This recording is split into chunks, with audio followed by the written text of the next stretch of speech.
Ibrahim Higgs কিন্তু তার rampage of অ্যাপ্রিসিয়েশনে বলেছেন, নেচারের মধ্যে যা কিছু জিনিস আছে তুমি সব কিছুকে অ্যাপ্রিসিয়েট করো।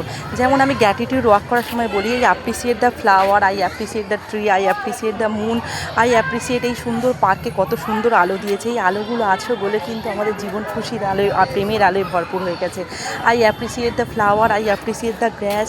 Thank you. তোমার কাছে যা যা আছে চোখের সামনে কিন্তু গ্র্যাটিটিউড দেবার একটা র্যান্ডাম অ্যাপ্রিসিয়েশান আছে, যে র্যান্ডাম অ্যাপ্রিসিয়েশান তুমি যখন দেবে, তোমার কাছে যা কিছু আছে চোখের সামনে যা কিছু দেখতে পাচ্ছ সেগুলোকে যখন র্যান্ডাম অ্যাপ্রিসিয়েট করবে, সেই অ্যাপ্রিসিয়েশনের ফিলিংস কিন্তু আরও বাড়তে থাকবে এবং তোমার মধ্যে কিন্তু ভালো হ্যাপি হরমোন ক্রিয়েট হবে, যেগুলো তোমাকে অনেক কিন্তু হ্যাপি রাখবে।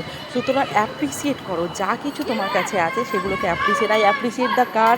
তুমি কীভাবে নিজেকে লাইফে যে অ্যাট্রাক্ট করবে, তুমি যখন অন্যের কার দেখে অ্যাপ্রিসিয়েট করতে শুরু করবে, তোমার লাইফে কিন্তু খুব শীঘ্রই কিন্তু কারকে তুমি ম্যানিফেস্ট করতে পারবে।